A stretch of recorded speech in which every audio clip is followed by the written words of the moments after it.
Hello everybody, welcome to this new lecture in the thermal physics series. और last lecture में हमने Planck hypothesis के base पे Planck's radiation law का derivation किया था और उसकी सक्सेस भी हमने देख ली थी कि बेसिकली वो जो experimentally observe black body radiation curves हैं उससे वो मैच करता है। But let me repeat all those ideas once again, मतलब जिसे हम प्लैंक्स लॉ की सक्सेस स्टोरी कहते हैं, या ऑब्टेनिंग दी अदर या अर्लियर या एम्पेरिकल या experimental radiation laws from Planck's law. Black body radiation के बारे में 1900 से पहले जितना डेटा अवेलेबल था एक्सपेरिमेंटल, तो उस डेटा से लोगों ने black body radiation curves plot कर रखे थे। तो वो कर्व की फॉर्म में वो डेटा है, ठीक है।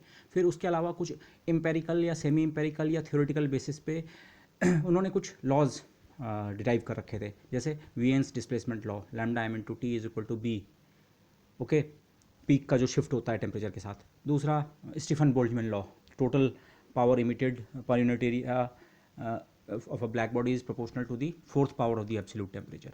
और उसके अलावा वीन्स रेडिएशन लॉ जो थे, radiation distribution law, first form second form, उसके अलावा रेले जीन्स लॉ, तो ये ब्लैक बॉडी से रिलेटेड लॉज थे जो स्टीफन बोल्ट्जमैन और वीएन्स डिस्प्लेसमेंट और वीएन्स डिस्ट्रीब्यूशन लॉ की फर्स्ट फॉर्म है वो तो एग्जैक्ट लॉज हैं। बट जो वीएन्स डिस्ट्रीब्यूशन लॉ की सेकंड फॉर्म और रेले जीन्स लॉ वो एग्जैक्ट नहीं है, पर फिर भी किसी ना किसी रीजन में वो वैलिड हैं और वो भी किसी ना किसी आइडिया के बेस पे डिराइव किए गए थे। तो Planck law, in fact Planck law से हम सबको अप्रोच कर सकते हैं, ओके। तो उसी चीज़ को हम कहते हैं उन्हीं लॉज को यहाँ से डिराइव करना, रीडिराइव करना या ऑब्टेन करना, दिस। तो एक एक करके ये चीज़ देखते हैं। तो पहले रेडिएशन कर्व्स को फिर से देखते हैं। रेडिएशन कर्व्स का मतलब क्या है? प्लैंक थ्योरी के बेसिस पे जो हमें प्लैंक थ्योरी के बेसिस पे जो ई न्यू या ई लैम्डा के एक्सप्रेशन मिलते हैं, अगर आप उनको प्लॉट करें, से मैं इस समय लैम्डा के टर्म से बात करता हूँ, तो लैम्डा के टर्म में अगर हम ई लैम्डा का जो एक्सप्रेशन आपको मिला उसको अगर आप प्लॉट करें, टी की कुछ वैल्यू रख के, माना टी की कोई फिक्स वैल्यू टी1 रख के आपने उस कर्व को प्लॉट किया, तो वो कर्व ऐसा आया। और फिर टी की वैल्यू टी2 रख के प्लॉट किया, ऐसे and so and so on. और उसी टेम्परेचर टी1 पे अगर आप कोई ब्लैक बॉडी एक्चुअली लें लैब में और उसके अलग अलग लैम्डा के लिए उसका ई लैम्डा मेज़र करें, तो वो एक्सपेरिमेंटल पॉइंट्स कुछ इस तरीके से आते हैं। ये जो मैंने रेड डॉट्स दिखाई हैं एक्सपेरिमेंटल मेजरमेंट है। टी1 टेम्परेचर पर ब्लैक बॉडी रखी हुई है, इस वेवलेंथ के लिए ई लैम्डा की वैल्यू लैब में आपने इंस्ट्रूमेंट से इतनी मेज़र की, इस वेवलेंथ पे इतनी। तो इन सारे पॉइंट्स को अगर हम कनेक्ट करें, या ये देखें ये सारे पॉइंट्स इस कर्व पे लाई कर रहे हैं। अब एक्सपेरिमेंटल एरर के कारण थोड़ा बहुत वो हो सकता है, ओके, वो आपके एक्सपेरिमेंटल एक्यूरेसी और बहुत सारे फैक्टर्स पे डिपेंड करेगा। But the point is experimental observations जो हैं वो एग्जैक्टली प्लैंक्स ऑब्जर्वेशन, एग्जैक्टली मतलब with in the limits of experimental error and all those things, okay, आपकी जो अनसर्टेनिटी है इंस्ट्रूमेंट्स की और वो, लेकिन बिल्कुल एग्जैक्टली मैच कर रहा है आपके एक्सपेरिमेंटल ऑब्जर्वेशन। तो प्लैंक वर्सेस एक्सपेरिमेंट, प्लैंक का जो फॉर्मूला है उसका जो कर्व है और एक्सपेरिमेंटल कर्व जो है दे दिस। तो इमीडिएटली वैसे तो मुझे इसके बाद और चीज़ें वैसे देखने की जरूरत भी नहीं होनी चाहिए। जितना भी ब्लैक बॉडी से रिलेटेड फंडामेंटल डेटा है वो यही है, स्पेक्ट्रल एमिसिव पावर। बाकी सब कुछ जो हम निकालते हैं कि कहाँ पे कर्व की पीक आ रही है, तो कर्व की पीक अगर आपका कर्व इससे मैच कर गया तो मतलब थ्योरी और एक्सपेरिमेंट ने जो पीक प्रिडिक्ट की है सेम पॉइंट पे, ओके, एंड सो ऑन। तो या फिर स्टीफन बोल्ट्जमैन लॉ है, तो सारे के सारे बाकी ऑटोमेटिकली सेटिस्फाई होते हैं। बट हम उन्हें एक सेंस में डिराइव करेंगे। माना प्लैंक थ्योरी से पहले अगर वीन्स डिस्प्लेसमेंट लॉ और स्टीफन बोल्ट्जमैन लॉ ना भी पता होता तो वे प्लैंक लॉ के बाद हम उन्हें डिराइव कर सकते हैं, ओके। दिस ये अगेन ये हिल जैसी शेप जो आती है, मैं इस शेप को जनरल हिल जैसी शेप कह रहा हूँ, एक पहाड़ जैसी शेप है किसी भी टेम्परेचर टी पे स्पेक्ट्रल एमिसिव पावर की। इस तरह का शेप क्यों आता है, ये आपको जनरल एक फीचर की तरह भी इसे देख लीजिए। जो हमने ई न्यू डी न्यू का एक्सप्रेशन निकाला था, डेंसिटी ऑफ मोड्स का एक्सप्रेशन जो था 4 pi nu square D nu upon C cube, और उसका दुगना किया था इलेक्ट्रोमैग्नेटिक मोड्स के लिए, ओके। तो न्यू से लेकर न्यू प्लस डी न्यू के बीच इतने मोड्स हैं। हर मोड की एवरेज एनर्जी, जो प्लैंकियन ऑसिलेटर की एवरेज एनर्जी है वो के टी ना होकर ये होती है H new over H new over के टी माइनस 1, और साथ में सी बाई का 4 का फैक्टर, क्योंकि जब हम बेसिकली ये पहले फैक्टर निकालते हैं तो ये एनर्जी डेंसिटी का एक्सप्रेशन होता है, तो इसको स्पेक्ट्रल एमिसिव पावर में कन्वर्ट करने के लिए एक सी बाई 4 का फैक्टर, ओके।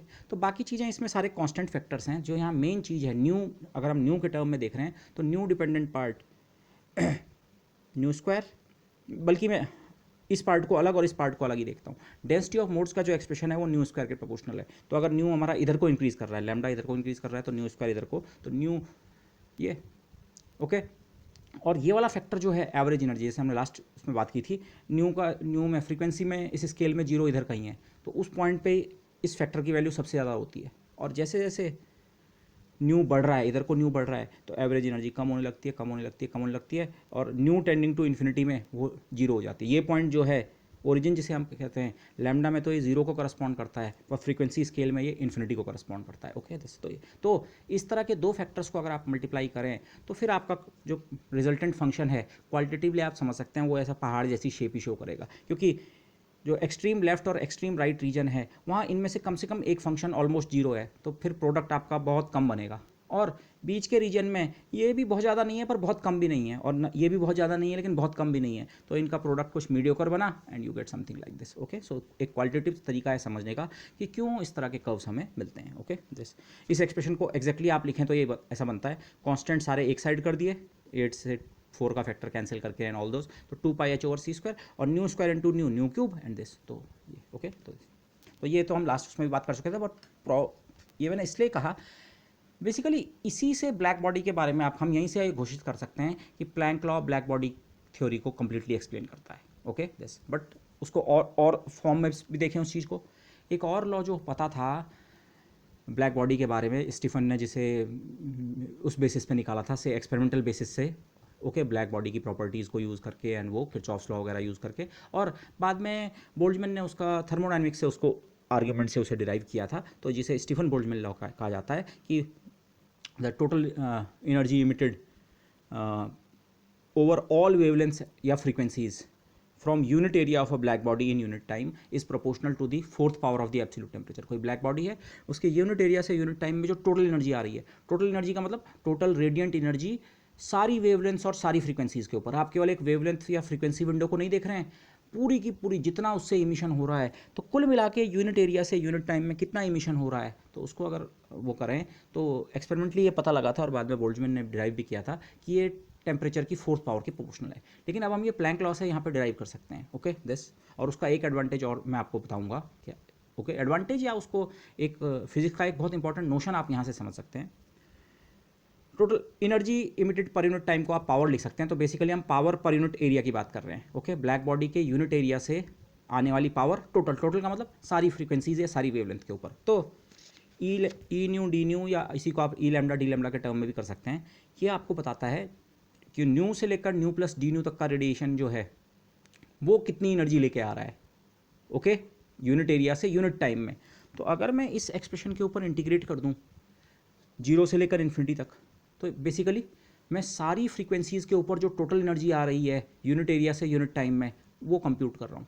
अपने आप में ये फैक्टर केवल न्यू से न्यू प्लस डी न्यू, एक छोटी विंडो जो है वो उसके अंदर का रेडिएशन कितनी एनर्जी यूनिट एरिया से यूनिट टाइम में ला रहा है। तो अगर मैं इसे इंटीग्रेट कर दूं सारी फ्रीक्वेंसीज़ के ऊपर, इसका मतलब यूनिट एरिया से यूनिट टाइम में आने वाली एनर्जी को ही देख रहे हैं, बट अब सारी फ्रीक्वेंसीज़ के ऊपर। ओके, तो कंप्लीट एनर्जी कितनी आ रही है, टोटल एनर्जी कितनी आ रही है, तो हमें केवल ये इंटीग्रल इवेल्युएट करना है। ओके दिस, और ये हमने इस तरह की कैलकुलेशन रेले जीन्स लॉ में भी की थी, लेकिन रेले जीन्स लॉ में ये जो इंटीग्रल आता है ये इनफाइनाइट आता है। उसी प्रॉब्लम को हम अल्ट्रावायलेट कैटास्ट्रॉफ कहते हैं वहाँ पे। और वहाँ पे ऐसा होता क्यों है, क्योंकि वहाँ पे आरजे लॉ में जो कर्व होता है वो इस शेप का नहीं होता है, वो कर्व लगातार बढ़ता रहता है। इस इधर से अगर हम आएँ न्यू इक्वल टू 0 साइड से आएँ तो कर्व लगातार बढ़ता रहता है, बढ़ता रहता है, बढ़ता रहता है, ऊपर की ओर जाता रहता है। तो total area under the curve जो कि इंटीग्रल होता है वो इन्फिनिटी होता है। तो यहाँ पे आप क्वालिटेटिवली भी देख सकते हैं, अभी हमने इंटीग्रल परफॉर्म नहीं भी किया, ये किसी भी टेम्परेचर T1 पे जो इस कर्व, ये कर्व हमने पूरा भी प्लॉट नहीं किया, पर इसे आप एक्सटेंड कर सकते हैं इधर तक और इधर इन्फिनिटी तक। इस कर्व के अंडर का एरिया फाइनाइट है। ओके दिस, और एग्जैक्ट मैथमेटिक्स करके हम इसे निकाल भी सकते हैं कितना है। तो ये है वो एक्सप्रेशन पी टोटल करने के लिए। मैंने यूनिट एरिया को ड्रॉप कर दिया, वो इंप्लाइड है।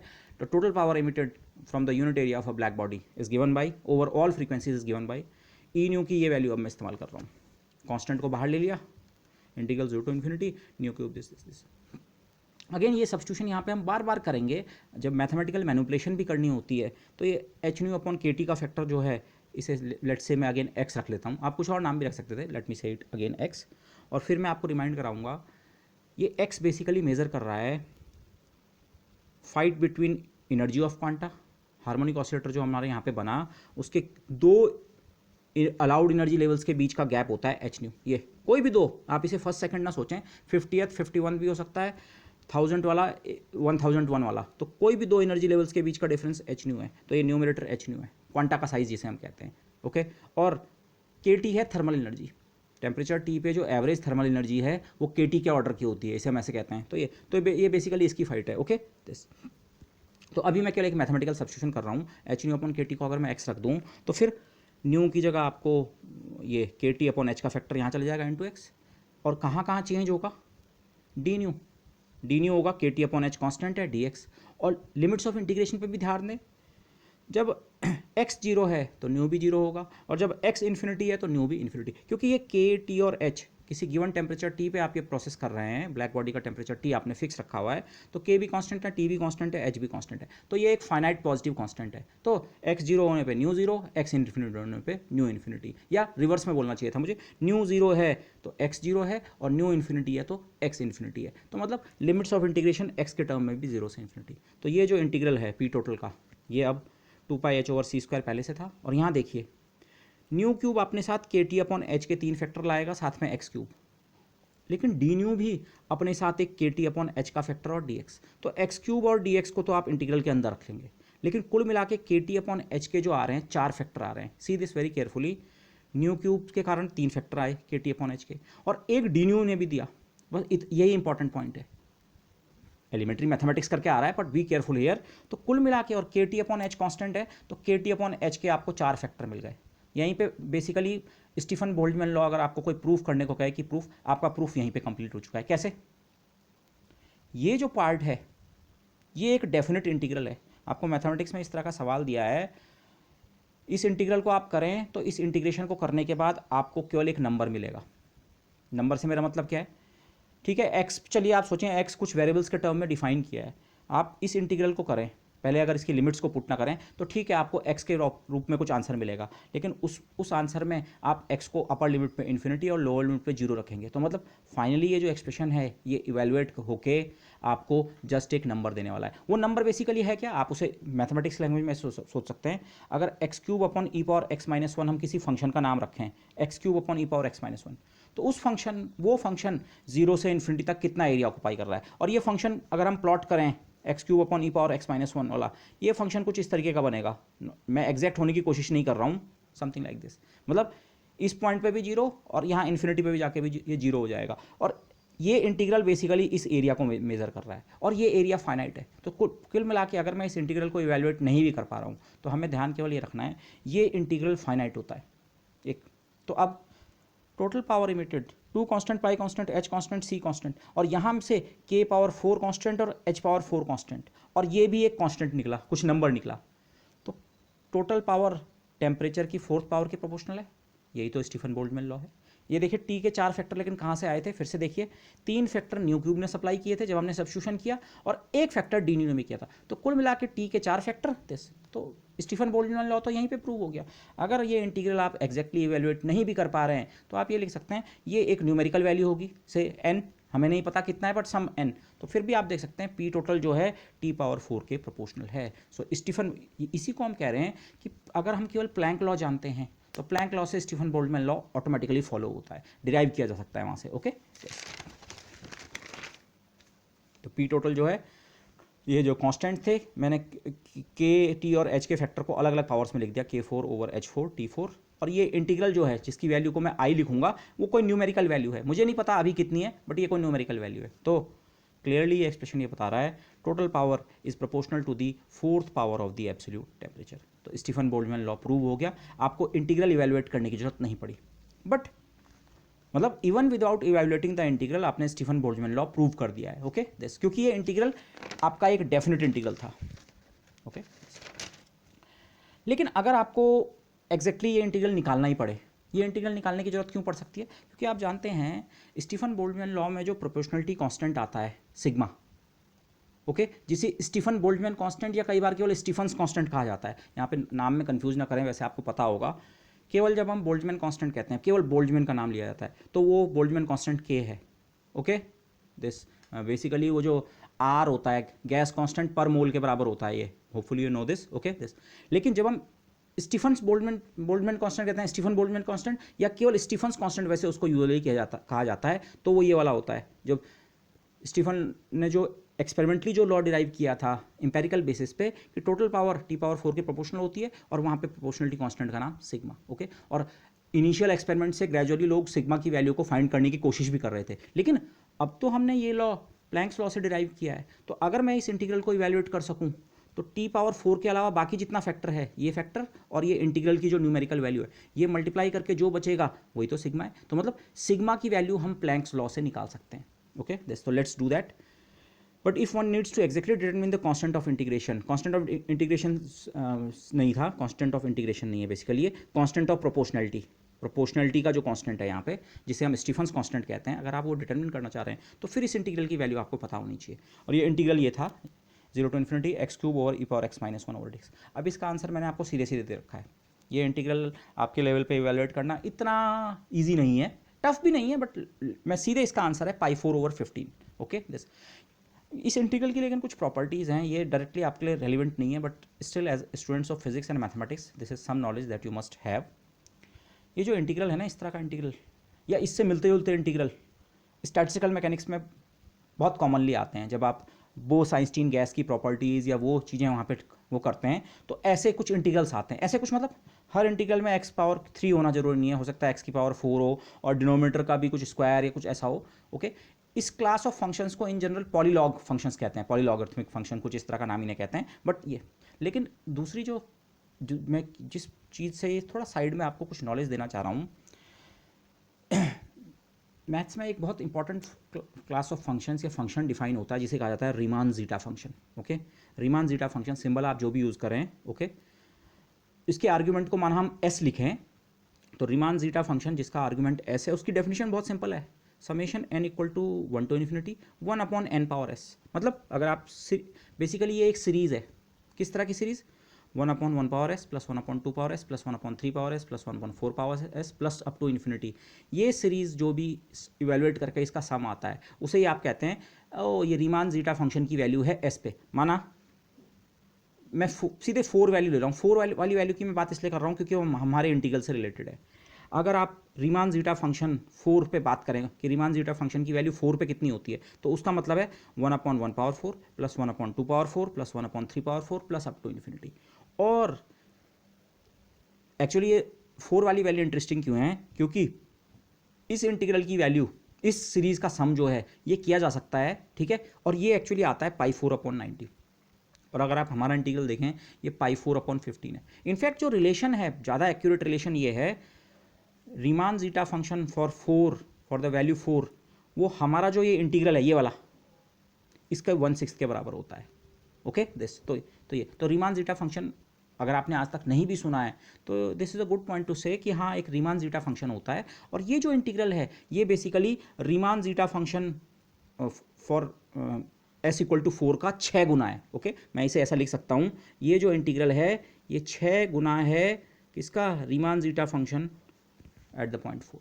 ओके, रीमान जीटा फंक्शन की वैल्यू 4 पे सीरीज़ को सम करने की जो भी ट्रिक है उससे लोगों ने निकाल रखा है π4/90। π4/90 को 6 से मल्टीप्लाई करें तो 6 से 90 का फैक्टर कैंसिल हो गया। लेकिन मैं रीमान जीटा फंक्शन की जो आपको कुछ प्रॉपर्टीज़ जो बताना चाह रहा हूँ, और आप थोड़ा सी मैं चाहूँगा कि आप अपने आप से इंटरनेट पे थोड़ा इसके बारे में सर्च करें। इंटरनेट पे बहुत अच्छा वीडियोज़ और वो नॉन टेक्निकल भाषा में भी और बहुत हल्की टेक्निकल भाषा में जो आप लोगों के लिए भी बहुत इजीली जिसे आप समझ सकते हैं, जितना साइंस और जितना फिजिक्स मैथ्स का नॉलेज आपको अभी भी है उससे भी आप बहुत आराम से समझ सकते हैं कि रीमान जीटा फंक्शन की कुछ बहुत बहुत बहुत इंटरेस्टिंग प्रॉपर्टीज़ हैं। अगर रीमान जीटा फंक्शन आप 1 पे इवेलुएट करें तो 1 का मतलब क्या हो गया, 1/1⁴ + 1/2⁴ + 1/3⁴ एंड सो ऑन। ओके, ये एक्चुअली डाइवर्जेंट सीरीज़ होती है। अगर आप इसे ऐड करें तो रीमान जीटा फंक्शन आप 1 पे इवेलुएट कर लें तो ये इन्फिनिटी बनता है, ये डाइवर्जेंट सीरीज़ बनती है। रीमान जीटा फंक्शन अगर आप 2 पे इवेलुएट करें, 2 पे मतलब 1/1² + 1/2² + 1/3² प्लस तो वो भी π²/6। यहाँ π4/15 है, यहाँ कुछ वैसी चीज़ें आ रही हैं, मतलब पाई और नीचे कुछ इंटीजर आ रहा है, so π²/6। But the most interesting point, मैंने रीमान जीटा फंक्शन का डिस्कशन जिस उससे उद्देश्य से मैंने किया, और इंटरनेट पे जाके अगर आप देखेंगे इससे रिलेटेड चीज़ तो बाकी वैल्यूज़ के लिए तो जो भी है ठीक है, ये चीज़ आपको बहुत ऑर्डनरी सी लग रही होगी, but the interesting point is अगर आप रीमान जीटा फंक्शन s = -1 के लिए इवेल्युएट करना चाहें तो पहले मैं उसको आपको आंसर दे देता हूँ। रीमान जीटा फंक्शन -1 के लिए -1/12 के बराबर बनता है। रीमान जीटा फंक्शन की वैल्यू s = -1 के लिए दिस। बट आप एस्टॉनिशिंग चीज़ देखिए, अगर आप s की जगह -1 रखते हैं रीमान जीटा फंक्शन की डेफिनेशन में, तो 1 पावर -1, और पावर -1 है तो ऊपर ले जाके आप उसे प्लस कर सकते हैं, तो बेसिकली 1, और यहाँ 2 पावर -1, 2 पावर -1 को ऊपर ले जाएं 2, 3 पावर -1 को ऊपर ले जाएं 3, बेसिकली आप 1 + 2 + 3 + 4 + 5 की बात कर रहे हैं। Riemann zeta function for value -1 basically ये वाला सीरीज़ का सम है, 1 + 2 + 3 + 4 अप टू इन्फिनिटी। लेकिन जो जिसे हम एक्चुअली मैथमेटिक्स में एनालिटिकल कंटिन्यूएशन कहते हैं, वो ये शो करता है कि रीमान जीटा फंक्शन की वैल्यू -1 पे तो -1/12 होती है। तो अब अगर आप इन दोनों लाइंस की इक्वालिटी देखें तो अब आपका दिमाग चकराने लगेगा। 1 + 2 + 3 + 4 एक इनफाइनाइट सीरीज़ जो हमारे इंटीजर्स हैं उनको हम ऐड कर रहे हैं और इन्फिनिटी तक ऐड कर रहे हैं, और टोटल सम -1/12 हमको बताया जा रहा है। तो लेकिन यही रीमान जीटा फंक्शन की सबसे इंटरेस्टिंग प्रॉपर्टी है, ठीक है। फिर रीमान जीटा फंक्शन के जो जीरोज़ हैं वो उनकी एक बहुत फंडामेंटल प्रॉपर्टी है, ओके। रीमान हाइपोथेसिस जिसे कहा जाता है, वो अभी तक एक अनप्रूवन स्टेटमेंट है, लेकिन बहुत इंटरेस्टिंग एस्पेक्ट्स हैं यहाँ पे। तो this is a good point two at least, अगर आपने रीमान जीटा फंक्शन आज तक नहीं भी सुना था तो इस पॉइंट से एटलीस्ट मैं थोड़ा सी कनेक्ट करके रीमान जीटा फंक्शन को डिफाइन तो कर ही सकता हूँ कि ये रीमान जीटा फंक्शन होता है। और मैंने डिफाइन इसलिए किया क्योंकि हमारा जो इंटीग्रल है मैंने इवेल्युएट नहीं किया, लेकिन ये 6 times Riemann zeta function at the point 4 के बराबर होता है, और इसका एक्चुअल वैल्यू इतनी बनती है, okay. This so let's move on with our discussion.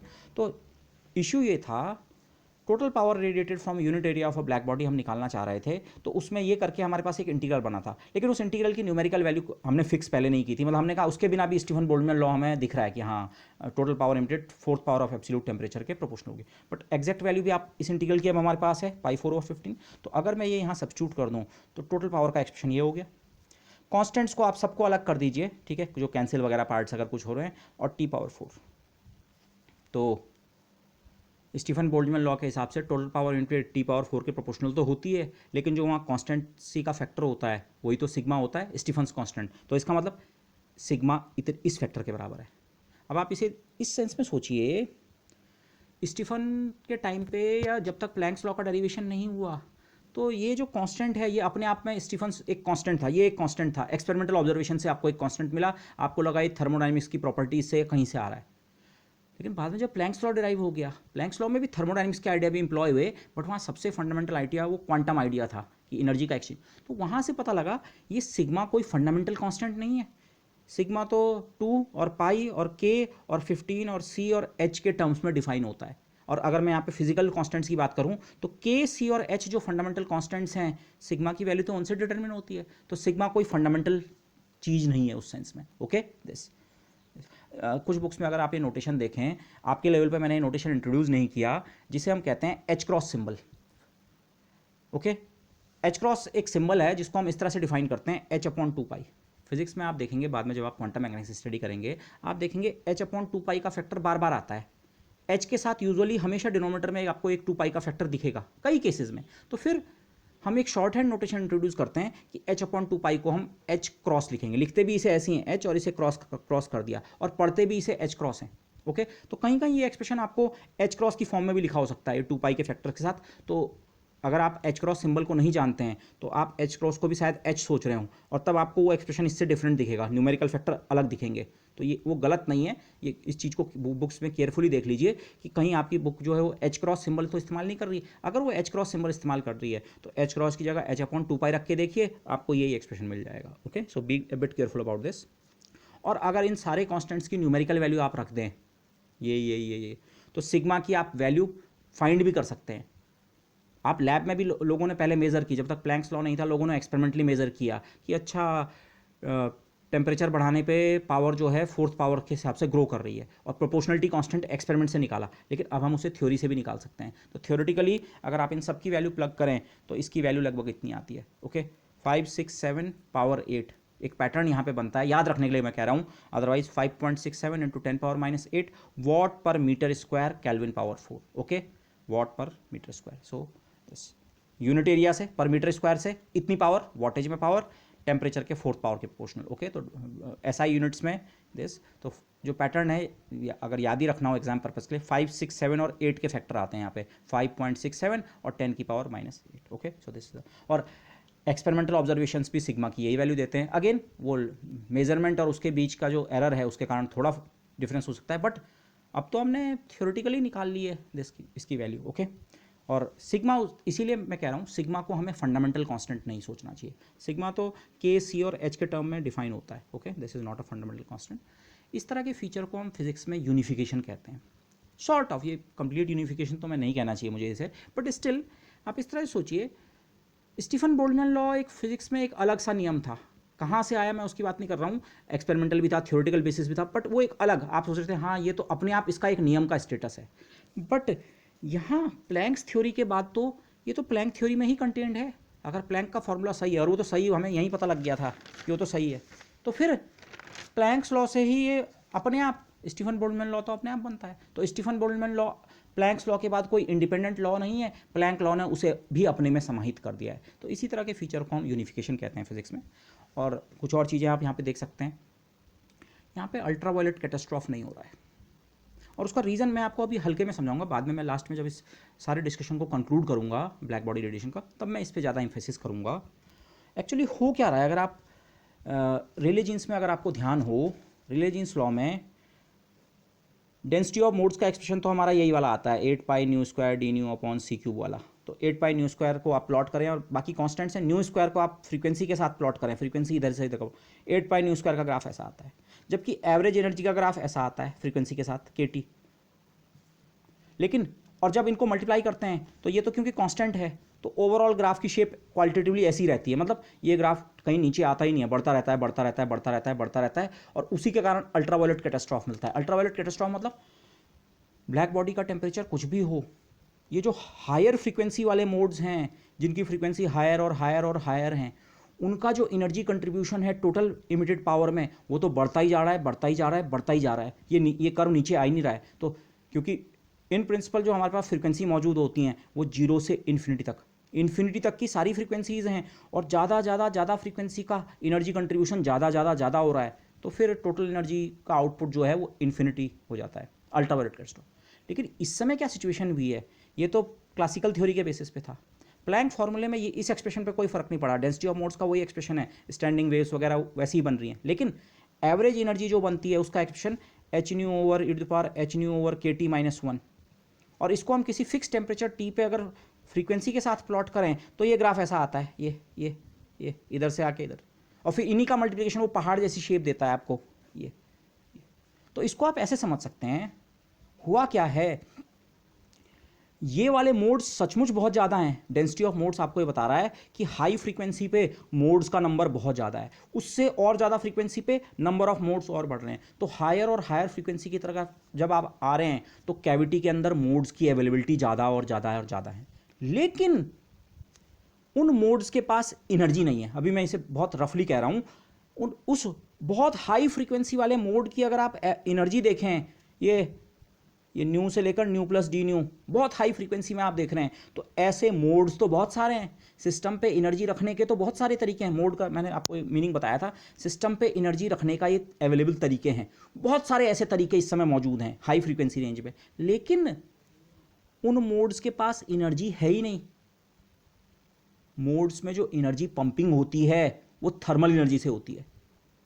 Temperature, आपकी ब्लैक बॉडी का टेम्परेचर हाई है, पर फिर भी इतना हाई नहीं है कि वो इन मोड्स को एक्साइट कर सके। यहाँ पे अब मैं एक शब्द इस्तेमाल कर रहा हूँ, एक्साइट कर सके। एक्साइट का रफली मतलब आप अभी ये समझ लीजिए, इन मोड्स को एनर्जी देने के लिए सफिशिएंट टेम्परेचर नहीं है। टेम्परेचर के कारण ये कर्व ऐसा आता है। तो ये मोड्स जो हैं, मोड्स तो हैं बट एनर्जी के सेंस में वो मोड्स खाली हैं, खाली तो नहीं है बट उनमें एनर्जी बहुत कम है। तो मोड्स का नंबर बहुत ज़्यादा है बट उनकी एनर्जी क्या है, ऑलमोस्ट 0 के करीब है। इससे ज़्यादा फ्रीक्वेंसी के मोड्स का नंबर और भी ज़्यादा है, ऐसे एनर्जी रखने के तरीके और भी हैं, पर उनके पास एवरेज एनर्जी ऑलमोस्ट 0 के बराबर है। तो फिर इन हायर मोड्स का कोई फर्क नहीं पड़ता है, मोड्स की संख्या ज़्यादा है बट एनर्जी वाइज वो मोड्स क्या हैं, एनर्जी में खाली हैं। तो इसी चीज़ को मैंने यहाँ पे ऐसे लिखा है, इसको हम सही भाषा में ऐसे कहते हैं, मोड्स को जो एनर्जी दी जाती है, मोड्स में एनर्जी जो पंप की जाती है, पंप शब्द भी इस्तेमाल नहीं है एक्चुअली, वो इक्विलिब्रियम की बात है, लेकिन मोड्स में अगर मैं अभी कहूँ मोड्स को जो एनर्जी पंप करने की बात है तो इतने मोड, पर इनको एनर्जी कहाँ से मिलेगी, टेम्परेचर के कारण, थर्मल। उसके लिए अगर आप बहुत क्वालिटेटिव सेंस में सोचें, ये आपकी कैविटी है, वो ब्लैक बॉडी वाली कैविटी, ठीक है। इसके अंदर मोड्स तो मौजूद हैं, अलग अलग स्टैंडिंग वेव्स के पैटर्न्स बन रहे हैं, अलग अलग मोड्स तो मौजूद हैं और हायर फ्रीक्वेंसी वाले मोड्स का नंबर और भी ज़्यादा है। बट इन मोड्स को एनर्जी कहाँ से मिलेगी? जो बाहर से आपने इसको आग पे रखा हुआ है, अगेन मैं बहुत क्वालिटेटिव डिस्क्रिप्शन कर रहा हूँ, आग में आपने रखा हुआ है, आपने लगातार उसकी मदद से इस कैविटी का टेम्परेचर टी पे मेंटेन कर रखा है। तो जो आप एनर्जी से सप्लाई कर रहे हैं वो लोअर मोड्स को, तो क्योंकि थर्मल एनर्जी माना आपका टेम्परेचर कम है, तो लोअर मोड्स जो हैं उनको तो सप्लाई करने के लिए एनर्जी है, बट हायर मोड्स के लिए तो सप्लाई करने के लिए एनर्जी ऑलमोस्ट जीरो है। आप टेम्परेचर रेज कर देंगे तो हो सकता है इन मोड्स को भी कुछ एनर्जी मिल जाए, लेकिन इससे हायर फ्रीक्वेंसी वाले मोड्स जो हैं वो तो अभी भी बिना एनर्जी के रहेंगे या ऑलमोस्ट जीरो एनर्जी वाले। तो इसी चीज़ को हम ऐसे कहते हैं कि भाई मोड्स तो ठीक है, मोड्स के नंबर तो जो क्लासिकल कैलकुलेशन थी, रेले जीन्स ने जो कहा था मोड्स का नंबर वही है, बट अब की बार हर एक मोड को केटी एनर्जी नहीं दे पा रहा है टेम्परेचर क्वांटम कैलकुलेशन के आधार पे। जितना ज़्यादा फ्रीक्वेंसी के मोड्स हैं उनको एनर्जी की अवेलेबिलिटी उतनी कम है। ओके, तो there is not enough thermal energy to excite all modes. All मतलब खासकर जो nu tending to infinity higher और हायर फ्रीक्वेंसी मोड्स हैं, थर्मल एनर्जी कभी भी इतनी सफिशिएंट नहीं हो सकती है कि वो सारे मोड्स को एक्साइट कर सके। तो इसीलिए ये ग्राफ, ओवरऑल ग्राफ अगर आप इधर से आए, पहले तो बढ़ता है, पर बाद में इसको नीचे आना पड़ता है। क्यों? मोड्स तो बहुत सारे हैं बट एनर्जी वाइज वो मोड्स क्या हैं? Almost empty. वो एक्साइट नहीं हो पा रहे हैं, थर्मल एनर्जी उनको एक्साइट करने में सक्सेसफुल नहीं हो पा रही है। ओके, आप टेम्परेचर बढ़ा दें, हो सकता है थोड़ा आगे तक के मोड्स एक्साइट हो जाएं, पर इन्फिनिटी तक वाले सारे मोड्स तो एक्साइट फिर भी नहीं होंगे। तो this is going to happen. Okay, so this is what really is happening in case of a black body. अच्छा, तो हमने स्टीफन बोल्ट्जमैन लॉ तो यहाँ से डिराइव कर लिया। अब मैं दूसरा एक लॉ डिराइव करने वाला हूँ, वीएन्स डिस्प्लेसमेंट लॉ, बेसिकली जो यूजुअली इस फॉर्म में लिखते हैं फ्रॉम प्लैंक्स लॉ। कभी कभी इस लॉ को हम फ्रीक्वेंसी के टर्म्स में भी लिखते हैं। ओके, बेसिकली ये कोई टफ कैलकुलेशन नहीं है, लेकिन यहाँ पे एक पॉइंट आएगा, इसको क्लियरली समझिए। ये जब मैं ग्राफ बनाता हूँ, अब की बार मैंने यहाँ लैम्डा और ई लैम्डा या न्यू ई न्यू कुछ नहीं लिखा, इन ग्राफ्स की जनरल शेप ऐसी है। ओके, बट एक्चुअली न्यू और लैम्डा में एक अंतर आता है, वही अंतर मैं आपको यहाँ पे समझाना चाह रहा हूँ। लेकिन आपने करना क्या है, वीएन्स डिस्प्लेसमेंट लॉ इसको करस्पॉन्ड करता है। माना इस टेम्परेचर पे वो इस वाली वेवलेंथ की बात करता है, माना आप वेवलेंथ के टर्म में सोच रहे हैं, या इस वाले टेम्परेचर पे इस वेवलेंथ की बात करता है कि वेव कर्व का मैक्सिमम किस वेवलेंथ पे आ रहा है। ओके, दिस तो आप जानते हैं मैथमेटिकली अगर आपको कोई फंक्शन दे रखा है, कोई कर्व दे रखा है, तो मैथमेटिकली उस फंक्शन का मिनिमम या मैक्सिमम निकालने के लिए, माना फंक्शन का जनरल नाम एफ है, केवल इसकी बात नहीं है, आपको मैथ्स में कोई भी फंक्शन दे रखा है तो उसका मिनिमम या मैक्सिमम निकालने के लिए आप उसके फर्स्ट डेरिवेटिव को जीरो के बराबर सेट करते हैं, और फिर वहाँ से आपको x की कुछ वैल्यू मिलती है, और फिर आप चेक करते हैं सेकंड डेरिवेटिव की मदद से कि x की उन वैल्यूज़ पे सेकंड डेरिवेटिव अगर नेगेटिव है तो फंक्शन का वहाँ पे मैक्सिमम है और अदरवाइज मिनिमम। ये आप स्कूल लेवल से करते आ रहे हैं, तो वही चीज़ यहाँ पे करनी है। इस समय किसके लिए? इस समय मैक्सिमम आप चाहे ई लैम्डा के लिए फाइंड कर सकते हैं। ई लैम्डा के साथ मैंने डी लैम्डा नहीं लिखा है, ठीक है, केवल E lambda. Spectral emissive power as a function of wavelength, उसका एक्सप्रेशन ये है, ठीक है, ये मैंने पीछे से कॉपी कर लिया है। ये कांस्टेंट 1/λ5 का फैक्टर और 1 एक्सपोनेंट hc/λ kT -1, या spectral emissive power as a function of frequency अगर आप देखें तो ई न्यू जो है 2πh/c² न्यू क्यूब दिस। अब एक्चुअली मैं यहाँ पे करना क्या है, मैंने यहाँ पे ग्रीन पेन से राइट और रेड पेन से क्रॉस कर रखा है।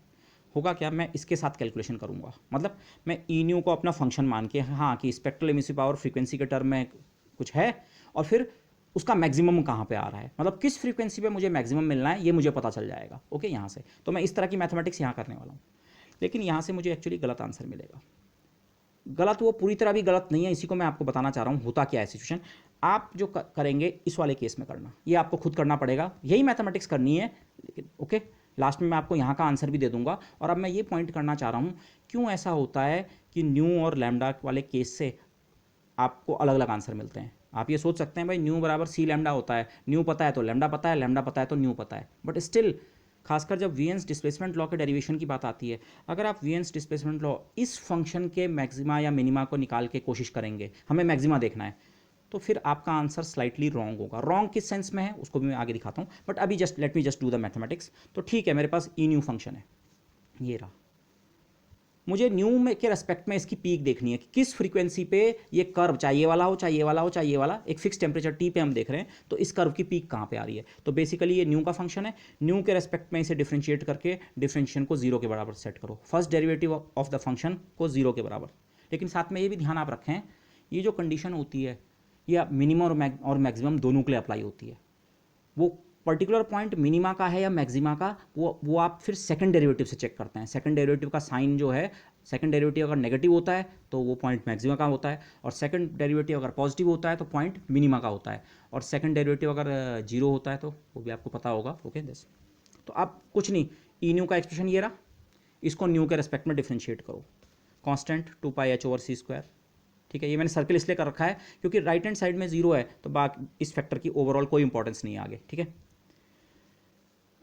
डिफरेंशिएशन केवल इस पार्ट का इंपॉर्टेंट है, न्यू केवल यहाँ है, यहाँ यहाँ यहाँ यहाँ यहाँ। ठीक है, ई पावर एच डिनोमिनेटर का स्क्वायर, फिर डिनोमिनेटर का फैक्टर, फिर न्यू क्यूब का डिफरेंशिएशन 3 न्यू² माइनस फिर न्यू क्यूब का फैक्टर ऐसे ही आ गया, और डिनोमिनेटर का डिफरेंशिएशन हुआ। डिनोमिनेटर का डिफरेंशिएशन करेंगे, एक्सपोनेंशियल का differentiation exponential, H nu upon K T का डिफरेंशिएशन न्यू के रेस्पेक्ट में करेंगे तो H upon K T constant का फैक्टर मल्टीप्लाई होगा, और 1 का डिफरेंशिएशन 0। ये आप कर सकते हैं दिस।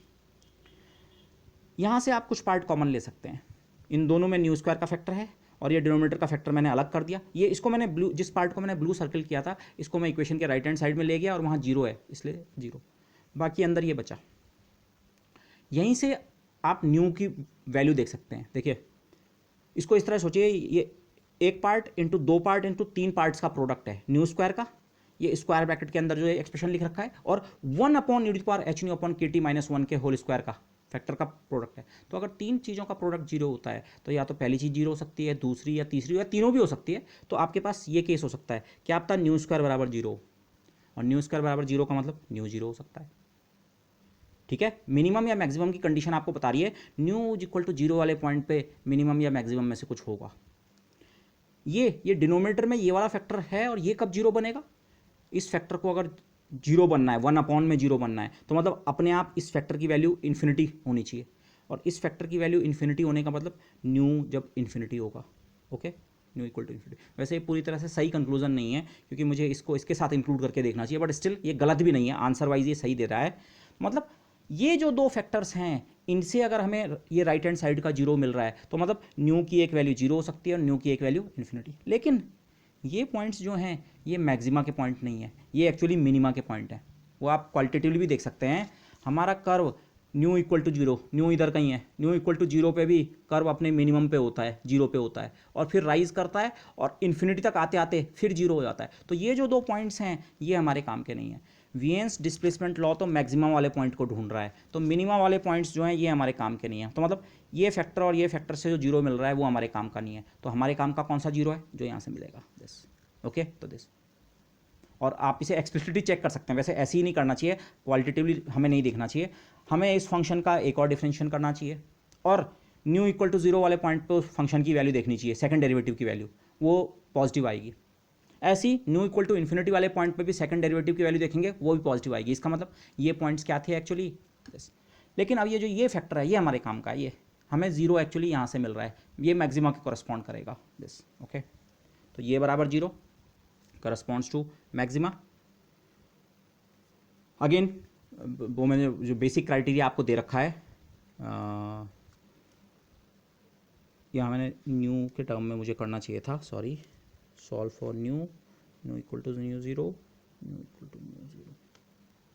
इस कंडीशन को आप सॉल्व करें, न्यू की जो वैल्यू या जो वैल्यूज़ आपको मिलती हैं और उस हर एक वैल्यू पे सेकंड डेरिवेटिव को चेक करो। अगर सेकंड डेरिवेटिव नेगेटिव आता है तो इसका मतलब आपको मैक्सिमा का पॉइंट मिल चुका है। तो अब इस इक्वेशन को आपने न्यू के लिए सॉल्व करना है। अब ये इक्वेशन सॉल्व करनी इतनी आसान नहीं है क्योंकि न्यू का फैक्टर ये कोई अलजेब्रिक इक्वेशन नहीं है सीधे सीधे, ये साथ में आपका एक्सपोनेंशियल फैक्टर भी इन्वॉल्व हो रखा है। तो एक्सपोनेंशियल फैक्टर में भी न्यू है, इसलिए ये रिलेटिवली इतनी आसान नहीं है कि आप इसको इसके फैक्टर कर दें और न्यू की आपको वैल्यू मिल जाए, जिसे हम रूट्स कहते हैं। रूट्स ऑफ द इक्वेशन यहाँ पे इतना स्ट्रेट फॉरवर्ड भी नहीं, कठिन भी नहीं है, बट एटलीस्ट इतना स्ट्रेट फॉरवर्ड नहीं है कि मैं दो लाइन में यहाँ पे कर सकूँ। तो इस इक्वेशन को न्यू के लिए सॉल्व करना है। तो अगेन यहाँ पे जो ट्रिक आप इस्तेमाल कर सकते हैं, पहले H nu upon K T को आप एक्स रखते हैं। आप देख रहे हैं हमेशा न्यू इस कॉम्बिनेशन में आ रहा है, एक्सपोनेंशियल के अंदर भी इसी कॉम्बिनेशन में है, इस एक्सपोनेंशियल भी इसी कॉम्बिनेशन में भी है, और ये जो न्यू अलग से है नीचे ये भी H nu upon K T है। ये कहाँ से आया था, न्यू क्यूब और न्यू स्क्वायर में से हमने एक न्यू कॉमन लिया, एक न्यू छूट गया था, और ये एक्सपोनेंशियल को जब डिफ्रेंशिएट किया था तो इसने एच अपॉन के टी का फैक्टर दिया था, तो एच और न्यू अपॉन के टी। तो H nu upon K T variable अभी तक न्यू था, आप न्यू के टर्म में मैक्सिमा ढूंढ रहे हैं, न्यू को आपने h अपॉन के टी से मल्टीप्लाई किया, एक पॉजिटिव कांस्टेंट से मल्टीप्लाई किया, तो आप मैक्सिमा x के टर्म में भी ढूंढ सकते हैं। मतलब प्रॉब्लम को हम अगर स्केल करके x के टर्म में लिख दें, उससे आसानी क्या होती है, ये एक्सप्रेशन कितना सिंपल हो जाएगा। देखिए अगर आप इस सब्स्टिट्यूशन को यहाँ करें तो आप बात कर रहे हैं 3e⁻x-1 माइनस x e⁻x। आप इस फंक्शन को देखिए और बोलिए यहाँ से मुझे x की वैल्यू या वैल्यूज़ निकालनी है, और फिर वो मैं चेक कर सकता हूँ कि x की वो वैल्यू पे मुझे अगर मैक्सिमा मिल रहा है तो x की उस वैल्यू पे, जिस वैल्यू पे मैक्सिमा मिला, उस वैल्यू को इस्तेमाल करके मैं न्यू की करस्पॉन्डिंग वैल्यू निकाल लूँगा। ओके दिस, बल्कि ये यहाँ पे मेरे को बाद में रियलाइज़ हुआ ये काम मैं यहाँ शुरू से ही कर सकता था। कौन सा काम, H nu upon K T को अगर मैं शुरू से ही x रख दूँ तो आप शुरू से ही कह सकते हैं हम ई न्यू वाले फंक्शन को तो ले रहे हैं, बट उसका मैक्सिमा हम न्यू के टर्म में ना ढूंढ के किसके टर्म में ढूंढेंगे, एक्स के टर्म में। उसका बेसिकली आप ऐसा कर सकते हैं, जो मैं आउटलाइन कर रहा हूँ ये वाला गलत तरीका है, पर इसको भी आप एक बार करेंगे तो इसको और आसान तरीके से आप कैसे कर सकते हैं। जो ये शुरू में ये जो एक्सप्रेशन है यहाँ पे, इसमें ये वाला सब्स्टिट्यूशन यहीं पे कर लीजिए, ठीक है। तो आपको एक कुछ इस तरह का एक्सप्रेशन मिलेगा, बहुत सारे कांस्टेंट्स मिलेंगे, उन सारे कांस्टेंट्स को मिला के उनका नाम सी डैश रख दिया मैंने। वो कांस्टेंट की एक्चुअल वैल्यू इंपॉर्टेंट वैसे भी नहीं होने वाली है, वो सारे के सारे कांस्टेंट क्यों ये वैल्यू इंपॉर्टेंट क्यों नहीं होगी, क्योंकि ये डिफरेंशिएट करने के बाद राइट हैंड साइड में जीरो है, तो ये कांस्टेंट वाला फैक्टर तो वैसे भी खत्म हो जाना है, यहाँ से आपको कुछ नहीं मिलना है, और बाकी फंक्शन आपका यही बनेगा x³ और e⁻x-1। आप देख रहे हैं प्लैंक्स लॉ में हमेशा H nu upon K T को x रख के वो जो फ्रीक्वेंसी डिपेंडेंट पार्ट है वो इस तरह से कन्वर्ट हो जाता है फ्रीक्वेंसी के टर्म्स में। ओके, अब इस फंक्शन को मैक्सिमाइज न्यू के रेस्पेक्ट में करो न्यू के रेस्पेक्ट में वो, लेकिन यहाँ पे अगर आप चेन रूल अप्लाई करें कि ई न्यू को हम x के रेस्पेक्ट में डिफ्रेंशिएट करेंगे और खुद x को न्यू के रेस्पेक्ट में डिफ्रेंशिएट करेंगे, तो इसका एडवांटेज क्या है, अब ई न्यू आपको x के फंक्शन के रूप में लिखा हुआ है, तो ये वाला इसको आप x के रेस्पेक्ट में बड़े आराम से डिफ्रेंशिएट कर सकते हैं। सी डैश कॉन्स्टेंट है, उसका डिफ्रेंशिएशन नहीं होगा, d/dx of x³ upon e⁻x-1 आप कर सकते हैं, मैं नहीं कर रहा हूँ, बड़े आराम से आप कर सकते हैं। और साथ में dx/d भी आप निकाल सकते हैं, अरे x बराबर इतना है, तो अगर इस इक्वेशन को आप दोनों साइड न्यू के रेस्पेक्ट में डिफ्रेंशिएट करें तो dx/d यहाँ मिलेगा, और यहाँ h upon K T constant है तो न्यू का डिफ्रेंशिएशन 1, तो dx/d कितना है, h अपॉन के टी भी एक कांस्टेंट है, h upon K T constant, C dash constant, सारे कॉन्स्टेंट्स को राइट हैंड साइड में ले जाओ, फर्स्ट डेरिवेटिव बराबर 0 सेट किया है, खत्म। तो केवल मैथमेटिकल कंडीशन ये बनी, x के रेस्पेक्ट में अगर आप मैक्सिमा ढूंढ रहे हैं, x न्यू से सीधे सीधे रिलेटेड है, तो अगर हमें x के रेस्पेक्ट में मैक्सिमा पता चल जाएगा तो न्यू में भी हमें मैक्सिमा बड़े आराम से पता चल जाएगा, तो वो कंडीशन ये है। और आप चेक कर सकते हैं ये डिफरेंशिएशन अगर आप परफॉर्म करें वहीं से आपको ये इक्वेशन मिलती है, तो ऐसे भी आप कर सकते हैं, थोड़ा काम आसान हो जाएगा। तो इसी इक्वेशन को ऐसे या ऐसे अलग अलग फॉर्म्स में आप लिख सकते हैं। अब मैं पहले आपको इस इक्वेशन का सीधे सॉल्यूशन दे रहा हूँ, कैसे करते हैं मैं अभी उस पर नहीं जा रहा हूँ। इस इक्वेशन का के सॉल्यूशन, वैसे इस इक्वेशन का एक और सॉल्यूशन है x बराबर 0, अगर आप x की जगह अगेन 0 रखें, x की जगह 0 रखो, e⁻0 1, ये फर्स्ट फैक्टर 3 का बना, x की जगह 0 होने के कारण सेकंड फैक्टर खत्म हो गया, x मल्टीप्लिकेशन में है क्यों, 3 बराबर 3, हाँ x इक्वल टू 0 के लिए ये इक्वेशन सेटिस्फाई होती है। बट अगर आप x इक्वल टू 0 देखें, x इक्वल टू 0 का मतलब तो न्यू बराबर 0, न्यू बराबर 0 वाला पॉइंट तो हम पहले ही टैकल कर चुके हैं। न्यू बराबर 0 डेफिनेटली इस इक्वेशन को सेटिस्फाई पहले भी कर रहा था जब तक इसमें ये टर्म भी थे, लेकिन न्यू इक्वल टू 0 वाला पॉइंट तो क्या है, मिनिमा को करस्पॉन्ड करता है, तो इसीलिए वो नहीं। तो इस इक्वेशन का जो सॉल्यूशन हमारे काम का है वो ये वाला है, x अप्रॉक्सीमेटली 2.8214। ओके, अगेन आपको मैं आगे ही बताऊंगा, ये वैल्यू आपको एग्जाम पर्पस के लिए थोड़ा रटनी पड़ सकती है, बट अदरवाइज आपको क्वालिटेटिव आधार पे आप ये कह सकते हैं कि इस इक्वेशन का एक सॉल्यूशन 2 और 3 के बीच लाई करेगा, 2 और 3 के बीच इस इक्वेशन का एक सॉल्यूशन होगा। ओके, वो मैं बाद में बताऊंगा, बट अभी अब मुझे पता लग गया हाँ किस पॉइंट पे ये फंक्शन जो है ई न्यू फंक्शन, चाहे ऐसे लिखो चाहे उस ई न्यू फंक्शन को x के टर्म में ऐसे लिखो, किस पॉइंट पे इसका मैक्सिमा आता है, x के रेस्पेक्ट में वो मैक्सिमम वाला पॉइंट ये है, चाहे तो मैं यहाँ पे इसे x मैक्सिमम लिख सकता हूँ, ठीक है, दिस तो x मैक्सिमम मुझे पता लग गया तो न्यू मैक्सिमम भी पता लग जाएगा, this. But again the point is again if can't solve exactly, अगर आप इस इक्वेशन को एग्जैक्टली अगर सॉल्व नहीं भी कर पा रहे हैं, आप केवल इतना आर्ग्यूमेंट कर सकते हैं कि इस इक्वेशन का सॉल्यूशन कुछ है, और आप यहां तक भी आर्ग्यू कर पाएंगे कि इस इक्वेशन का एक सॉल्यूशन 2 और 3 के बीच लाई करता है। वो मैं आपको आगे बताऊंगा। बट एग्जैक्ट वैल्यू माना आपको 2.8 नहीं पता, लेकिन आप ये बता सकते हैं कि इस इक्वेशन का एक सॉल्यूशन एग्जिस्ट करता है, एक पॉजिटिव सॉल्यूशन एग्जिस्ट करता है, ठीक है, उतना ही सफिशिएंट है। क्यों?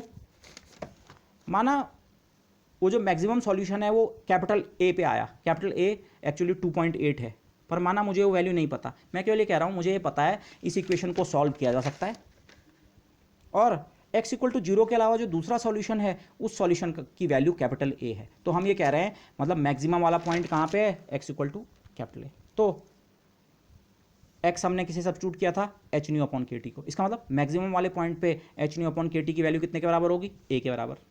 तो न्यू अपॉन मैक्सिमम वाले पॉइंट पे न्यू अपॉन टी, बाकी को इधर ले जाओ, ए के अपॉन एच। ए कोई नंबर है, वो एक्चुअली 2.8 है, पर माना वो नंबर हमें नहीं भी पता तो फिर भी ये कोई नंबर है, के एक कांस्टेंट है, एच एक कांस्टेंट है, ये सब कुछ करके कोई कांस्टेंट आएगा, न्यू अपॉन टी क्या है, कांस्टेंट। यही तो इनफैक्ट यहीं पे ये भी वो है, वीएन्स डिस्प्लेसमेंट लॉ है। फ्रीक्वेंसी के टर्म में वीएन्स डिस्प्लेसमेंट लॉ यही होता है कि frequency of maximum of the curve is proportional to its temperature, temperature of the black body. इस टी के फैक्टर को आप यहाँ ले जाएं, ए डैश तो कांस्टेंट है, तो इसका मतलब जिस फ्रीक्वेंसी पे कर्व न्यू के रेस्पेक्ट में आपने कर्व प्लॉट किया और जिस फ्रीक्वेंसी पे उसका मैक्सिमम आ रहा है वो टेम्परेचर के क्या है, प्रोपोर्शनल। प्रूव हो गया। अगर आपको एग्जैक्ट न्यूमेरिकल वैल्यू नहीं भी पता, इस इक्वेशन को आप सॉल्व नहीं भी कर पा रहे हैं, तो फिर भी अगर आप इतना आर्ग्यूमेंट आप दे सकें कि इस इक्वेशन का एक सॉल्यूशन होता है और वो मैक्सिमा को कॉरस्पॉन्ड करता है, तो उतना सफिशिएंट है। माना उस सॉल्यूशन की वैल्यू हमें नहीं पता 2.8 है, हमने कहा उस सॉल्यूशन की वैल्यू सम ए है, समथिंग ए समथिंग ए, ओके बस। तो ये प्रूव हो गया। और इसी स्टेटमेंट को अगर आप वेवलेंथ के टर्म में लिखना चाहें, न्यू की जगह आप सी अपॉन लैम्डा रख सकते हैं। तो आप देख रहे हैं लैम्डा और टी मल्टीप्लाई होकर आ गए, तो लैम्डा टी का फैक्टर आप एक साइड ले जाएं तो C velocity of light upon A dash, इस चीज़ को हम बी कह दें। ये मैंने इसलिए कहा क्योंकि वीएन्स डिस्प्लेसमेंट लॉ जिस तरह से यूजुअली लिखा जाता है, लैम्डा एम, लैम्डा को मैं लैम्डा एम लिख सकता हूँ, क्योंकि ये कंडीशन कौन सी वेवलेंथ बता रही है, जिस वेवलेंथ पे मैक्सिमम आपको मिल रहा है, ये वाली वेवलेंथ। तो इसे यूजुअली हम लैम्डा एम लिखते हैं, लैम्डा एम इंटू टी, और ये सी upon A dash, in constants को मिला के एक नया कॉन्स्टेंट, और वीएन्स लॉ में इस कांस्टेंट का नाम यूजुअली हम बी लिखते हैं, द वीएन्स कांस्टेंट। बट एक्चुअली ये गलत है, अभी मैं आगे वो करूँगा और क्लियर करूँगा। अगर लेकिन मैं आपको सीधे आंसर दे रहा हूँ कि इस ए की एग्जैक्ट वैल्यू 2.81 समथिंग होती है, तो वो वैल्यू अगर आप रख के यही कैलकुलेशंस रिपीट करें, ठीक है, दिस ये, तो लैम्डा मैक्स इंटू टी, ये वाला जो एक्सप्रेशन है वो आपका राइट हैंड साइड ये बनता है एच सी ओवर 2.8214 इंटू के।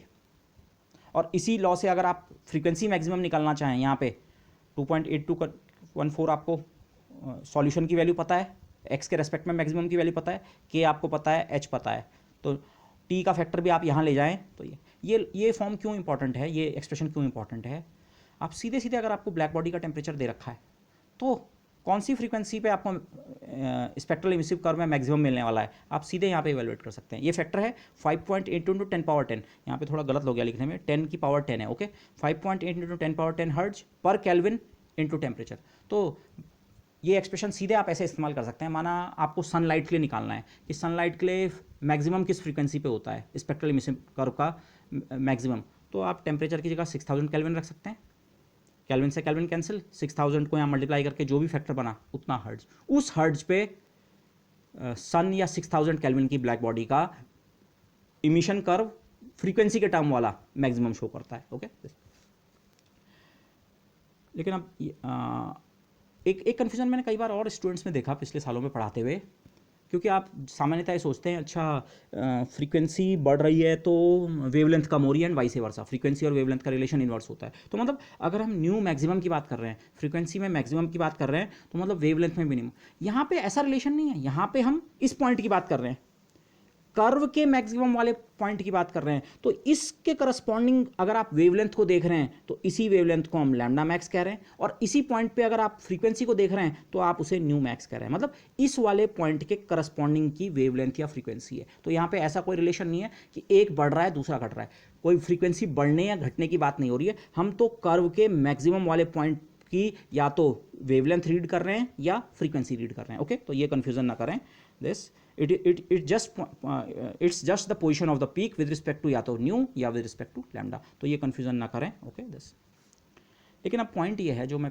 पीछे से यहाँ से कह रहा था, ये जो मैं सब कुछ करने वाला हूँ ये एक सेंस में मुझे गलत आंसर देगा। वैसे गलत कुछ भी नहीं किया हमने बट गलत अब कैसे ये हो रहा है, आपको एच और सी और के की वैल्यूज़ पता हैं। अगर आप इनकी वैल्यूज़ को यहाँ रखें, ओके, एच की वैल्यू लगभग 6.6 इंटू 10⁻34 जूल सेकंड, सी की वैल्यू 3 इंटू 10⁸ मीटर पर सेकंड, 2.8214 उस एक्स के रेस्पेक्ट में मैक्सिमम का सॉल्यूशन, इस इक्वेशन का सॉल्यूशन, ओके। और के की वैल्यू 1.38 इंटू 10⁻23 जो भी उसकी यूनिट्स हैं, ठीक है, ऐसा यूनिट्स। तो ये नंबर लगभग आपका 5 इंटू 10⁻³ बनता है। बट इस नंबर को तो आप बी एक्सपेक्ट कर रहे थे, वी एन्स कॉन्स्टेंट, और वी एन्स कॉन्स्टेंट इतना होता है 2.89777 इंटू 10⁻³ एक्सपेरिमेंटल बेसिस पे जो वी एन्स डिस्प्लेसमेंट लॉ निकाला गया था वो तो ये तो बताता है कि लैम्डा एम इंटू टी का प्रोडक्ट कांस्टेंट होता है, लैम्डा इंटू टी का प्रोडक्ट कांस्टेंट होता है। बट उस कांस्टेंट की वैल्यू हम अपने तरीके से अभी जो निकाल रहे हैं ये तो 5 इंटू 10⁻³ आ रही है, जबकि एक्सपेरिमेंटल ऑब्जर्वेशन में वो 2.8 लगभग 3 के आसपास आप समझें, 3 इंटू 10⁻³ मीटर केल्विन। तो ये गड़बड़ क्यों हो रही है, कहाँ गड़बड़ हुई है? तरीके में कुछ गड़बड़ नहीं है, लेकिन लास्ट में जो अगर आप यहाँ से कैलकुलेशंस करना चाहें या वी एन्स कॉन्स्टेंट निकालना चाहें तो वो गलत आता है। इसका रीज़न मैं आपको आगे बताता हूँ। तो सही तरीका क्या है, तो फिर अगर आप इसको इस तरह सोचें तो ये बी की ये सही वाली वैल्यू कहाँ से आती है? आप अगर इस वाले एक्सप्रेशन से स्टार्ट करेंगे, ई लैम्डा के एक्सप्रेशन से, और यहाँ भी आप चाहे तो सब्स्टिट्यूशन कर सकते हैं। एच सी अपॉन लैम्डा के टी के फैक्टर को माना आपने पहले एक्स रख दिया और फिर सिंप्लीफाइड करके, या सीधे ऐसे करो, इस एक्सप्रेशन को लैम्डा के रेस्पेक्ट में डिफरेंशिएट करके फर्स्ट डिफरेंशिएशन को 0 के बराबर सेट करो। ये आपको इस तरह से कैलकुलेशन करनी है। ई लैम्डा का एक्सप्रेशन है आपके पास, इसको डी बाई डी लैम्डा, इसके फर्स्ट डेरिवेटिव को 0 करो। अगेन उसमें कई फैक्टर्स आएंगे, उसमें से एक दो फैक्टर तो ऐसे अलग हो जाएंगे, वो मिनिमा को करस्पॉन्ड करेंगे। और फिर एक ऐसी इक्वेशन आएगी, उस इक्वेशन में जहाँ जहाँ यहाँ न्यू है कुछ लैम्डा के टी होगा, लेकिन ये फैक्टर 3 के नहीं होंगे, ये फैक्टर चेंज हो चुके होंगे। तो ये आप खुद करके देखना। तो तब क्या होगा, मैं सीधे आपको आंसर दे रहा हूँ। अगर आप इस तरह से प्रोसीड करें, अगर आप ई लैम्डा से स्टार्ट करें और फर्स्ट डेरिवेटिव को 0 वगैरह रखें, और चाहे तो आप फिर ये वाला सब्स्टिट्यूशन भी कर सकते हैं शुरू से ही या बाद में जहाँ भी करना चाहें। H nu upon K T को मैं नॉर्मली एक्स रखता हूँ, न्यू की जगह सी अपॉन लैम्डा है, तो अब की बार आपको ये एक्सप्रेशन, ये टर्म वहाँ बार बार दिख रहा होगा, एच सी अपॉन लैम्डा के टी, इसको एक्स रख दो। तो ये काम आप वहाँ करेंगे तो लास्ट में जो इक्वेशन आपको मिलेगी ना वो ये मिलेगी, x minus 5 e power x plus 5 equal to 0। ये इस इक्वेशन का काउंटर पार्ट है। काउंटर पार्ट कह रहा हूँ मैं, सेम नहीं है। इस इक्वेशन को आप चाहे तो ऐसे भी लिख सकते हैं, 5 ई टू द पावर x। ये मैंने इसलिए लिखा क्योंकि पिछले केस में जब हम न्यू के रेस्पेक्ट में कैलकुलेशन करके आगे बढ़े, ई न्यू और उसके डिफरेंशियल को, फर्स्ट डिफरेंशियल को 0 करके, तो इक्वेशन ये थी। ये मैंने यहाँ पे आगे उसका डिस्कशन फिर किया है, 3 E power x minus 1 equal to X E X. अब की बार 3 के बजाय ये फैक्टर 5 हो गया है। इसका मतलब दोनों जगह से सेम वैल्यू नहीं मिल रही है। एक्स आपने उसी तरह से डिफाइन किया, एक बार फ्रीक्वेंसी के टर्म में, एक बार वेवलेंथ के टर्म में। बट एक्स के टर्म में मैक्सिमम की अगर बात करें तो एक्स का मैक्सिमम डिफाइन करने वाली इक्वेशन में अब की बार 5 का फैक्टर है, यहाँ 3 का फैक्टर है। तो सिंपली मतलब एक्स का एक ही आंसर नहीं मिलना है। एक्स इक्वल टू 0 वाला पॉइंट इस समय भी सेटिस्फाई होता है। अगर आप एक्स की जगह 0 रखें, ई पावर 0 1 बनेगा, 1 माइनस 1 0 एक्स। मिनिमम वाले पॉइंट तो दोनों सेम बताते हैं, पर मैक्सिमम वाला पॉइंट आप यहाँ से निकालेंगे और यहाँ से निकालेंगे तो वो अलग अलग बनेगा। यही अंतर है। अभी अंतर आया क्यों मैं आगे बताता हूँ। बट और आप इस तरीके से आगे बढ़ेंगे तो जो कन्वेंशनल वीन्स कांस्टेंट की वैल्यू कही जाती है, कन्वेंशनल से मेरा मतलब ये है वीन्स लॉ हम वेवलेंथ के टर्म में समझें। मैथमेटिकली आप इसे इस फॉर्म में हमेशा ट्रांसफर कर सकते हैं कि T upon nu M, lambda M की जगह आप सी अपॉन न्यू एम रख सकते हैं, मैक्सिमम वाली वेवलेंथ। और कांस्टेंट सी को आप राइट हैंड साइड में ले जाएं तो सम अदर कांस्टेंट, माना उस कांस्टेंट का नाम मैंने बी रख दिया। आप हमेशा इस फॉर्म में रख सकते हैं, लेकिन इस फॉर्म को आप अवॉइड कीजिए। वीएन्स डिस्प्लेसमेंट लॉ आप वेवलेंथ के टर्म में समझिए, इसीलिए ई लैम्डा के एक्सप्रेशन से स्टार्ट करो, इस इक्वेशन पे पहुंचोगे। और इस इक्वेशन में भी फिर वही चीज़, इस इक्वेशन को अगर आप सॉल्व कर सकें तो इस इक्वेशन का सॉल्यूशन यहाँ पे बनता है 4.965, ऑलमोस्ट 5 के करीब, ऑलमोस्ट 5 के करीब इसका सॉल्यूशन बनता है। और तब आप वहाँ से लैम्डा मैक्स इंटू टी की वैल्यू निकालें तो वो जो एक्चुअल वीएन्स कांस्टेंट जिसे कहते हैं वो वैल्यू इसे मिलती है। ओके, तो मैं फिर रिपीट करूँगा, हो क्या रहा है, कहानी ऐसी हो रही है, स्पेक्ट्रल एमिसिव पावर वेवलेंथ के टर्म में, स्पेक्ट्रल एमिसिव पावर फ्रीक्वेंसी के टर्म में। आप इसका मैक्सिमा निकालें, आप गलत कुछ नहीं कर रहे हैं वैसे, लेकिन कन्वेंशनल जो वीएन्स लॉ है, आपका वीएन्स कांस्टेंट की वैल्यू मैच नहीं करती है।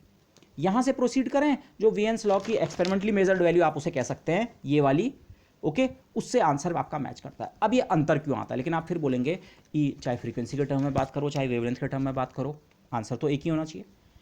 ये इशू हमारे पास वैसे बहुत शुरू से ही है।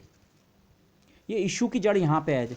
जब मैं डेंसिटी ऑफ मोड्स की कैलकुलेशन भी कर रहा था, शुरू से ही मैं आपको ये कहते आ रहा हूँ, अगर आपके पास डेंसिटी ऑफ मोड्स का एक्सप्रेशन माना रो न्यू है, ये 4 पाई न्यू स्क्वायर ओवर सी क्यूब, मैंने डी न्यू नहीं लिखा है, ओके, तो आप सीधे सीधे इस एक्सप्रेशन में न्यू की जगह सी अपॉन लैम्डा रख के रो लैम्डा की वैल्यू नहीं निकाल सकते। अगर मैं सीधे सीधे यहाँ न्यू की जगह वो रखूँ सी अपॉन लैम्डा रखूँ, तो 4 pi c square over lambda square और एक सी क्यूब का फैक्टर, सी स्क्वायर से एक cancel, something like 4 pi upon c 1 upon lambda square. लेकिन ये गलत है। सही तरीका ये होता है rho nu D nu equal to rho lambda d lambda. तो इसका फ़र्क क्या पड़ता है, जब आप रो न्यू की जगह ये फैक्टर तो रखते ही हैं, इतना तो आएगा ही 4 pi upon c 1 upon lambda square, पर डी न्यू में मतलब डी सी अपॉन लैम्डा, एक सी का फैक्टर एक्स्ट्रा आएगा, सी का फैक्टर कांस्टेंट इसे खा जाएगा, डिफरेंशियल ऑफ 1 अपॉन लैम्डा आपको एक 1 अपॉन लैम्डा स्क्वायर और डी लैम्डा का फैक्टर देगा। माइनस साइन को मैंने फिर से ड्रॉप कर दिया, तो डिनोमिनेटर में केवल लैम्डा स्क्वायर नहीं है, लैम्डा पावर 4 है।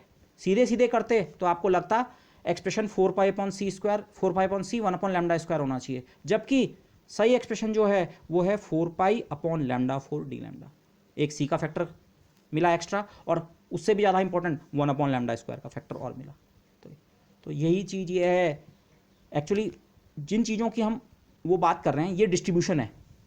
ये डिस्ट्रीब्यूशन फ्रीक्वेंसी के टर्म में है डेंसिटी ऑफ मोड का, ये डिस्ट्रीब्यूशन डेंसिटी ऑफ मोड्स का वेवलेंथ के टर्म में। लेकिन इक्वालिटी इनकी नहीं होती है, डिस्ट्रीब्यूशंस को आप ऐसे इक्वेट नहीं कर सकते हैं, आप इक्वेट इसको इस फैक्टर को करते हैं, क्योंकि ये फैक्टर क्या मेजर करता है, कितने मोड्स यहाँ से यहाँ के बीच हैं। इस वेवलेंथ के टर्म में आप इसे लैम्डा और लैम्डा प्लस डी लैम्डा कह रहे हैं, फ्रीक्वेंसी के टर्म में इसे न्यू और इसे D new plus D new कह रहे हैं। विंडो का साइज डी लैम्डा, विंडो का size D new. Distribution functions अलग अलग नजर आ सकते हैं, लेकिन कितने मोड्स यहाँ से यहाँ के बीच हैं, अगर 25 मोड्स हैं, 25 अलाउड वेवलेंथ्स हैं, तो फ्रीक्वेंसी के टर्म में भी 25 ही अलाउड फ्रीक्वेंसीज हैं, तो डी तो इक्वालिटी इसकी होती है। तो ये गड़बड़ का कारण यही है। ये गड़बड़ का कारण कैसा है, इनफैक्ट इस चीज़ को मैं अभी तक जानबूझ के स्किप कर रहा था, ये चीज़ पीछे आई है। अगर आप माना रो लैम्डा का एक्सप्रेशन देखें, रो लैम्डा का एक्सप्रेशन, केवल रो लैम्डा को देखें, ये 1 अपॉन लैम्डा पावर 4 के प्रोपोर्शनल होता है, जबकि रो न्यू जो है वो न्यू स्क्वायर के प्रोपोर्शनल है। अब मैं बड़ी नाइवली आपको पीछे से ही कह रहा हूँ कि रो का ग्राफ माना ये स्पेक्ट्रल इमिसिव पावर का ग्राफ नहीं है, लेकिन सेम आइडिया वहाँ भी अप्लाई होता है। डेंसिटी ऑफ मोड्स की बात कर रहे हैं, तो मैं बार बार कहता था अच्छा डेंसिटी ऑफ मोड अगर आप लैम्डा के टर्म में देखें तो लैम्डा इधर को बढ़ रहा है, तब हमें ये वाला फंक्शन देखना पड़ेगा, और डेंसिटी ऑफ मोड अगर मैं फ्रीक्वेंसी के टर्म में देखूँ तो मुझे इधर से सोचना है। बट एक्चुअली अगर आप इन कर्व्स को ऐसा मान के प्लॉट भी करें, ये अलग अलग कर्व्स हैं, 1 अपॉन लैम्डा 4 का ग्राफ अलग आता है और न्यू स्क्वायर का ग्राफ अलग आता है।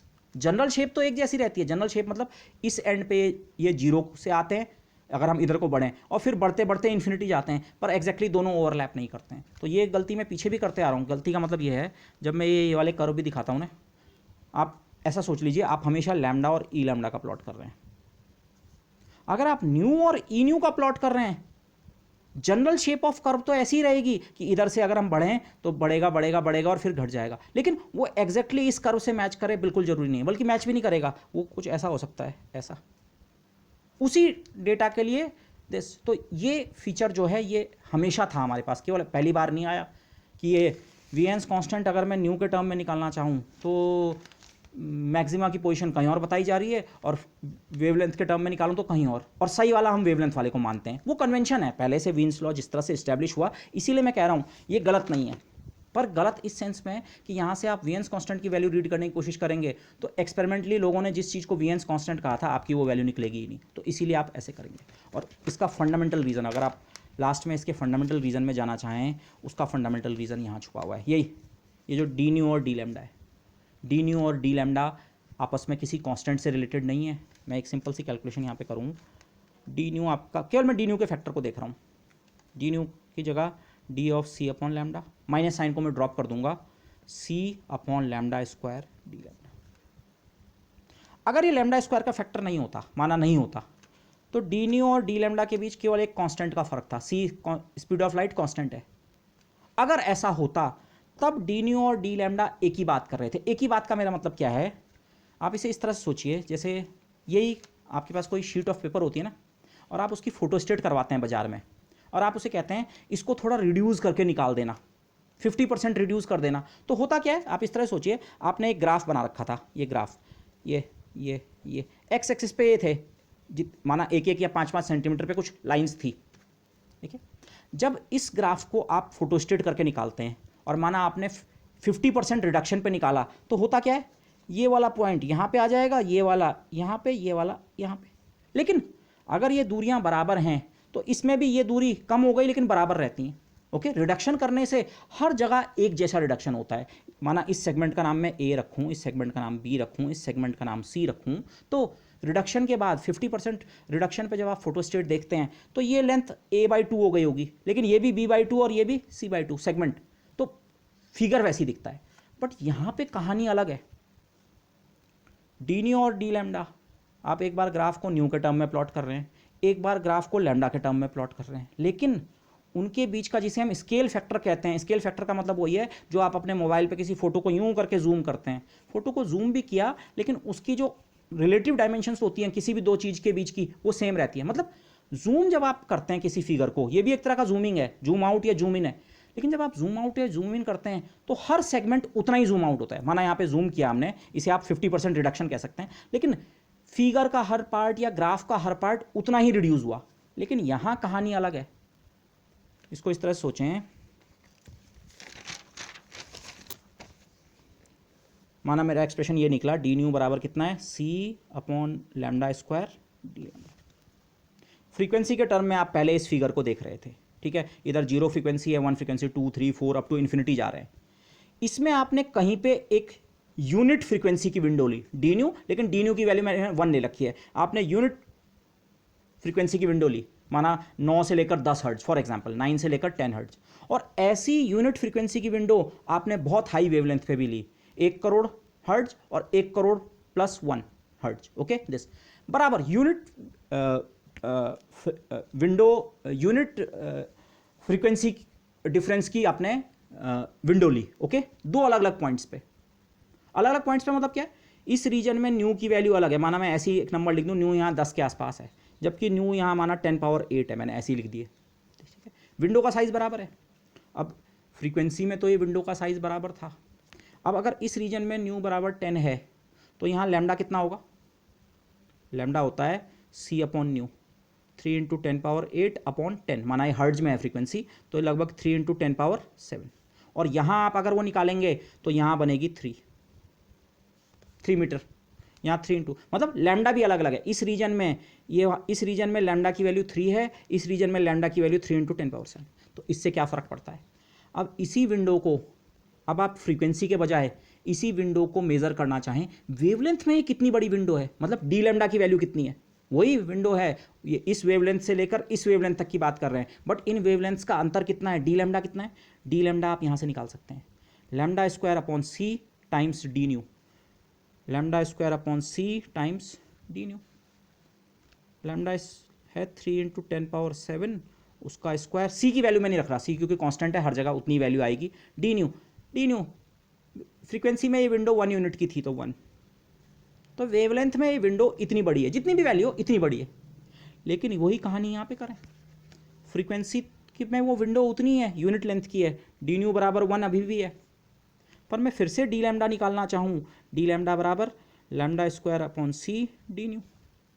डी न्यू की वैल्यू अभी भी 1 है, सी ही है, लेकिन इस रीजन में तो लैम्डा 3 के बराबर है, तो ये 3 का स्क्वायर।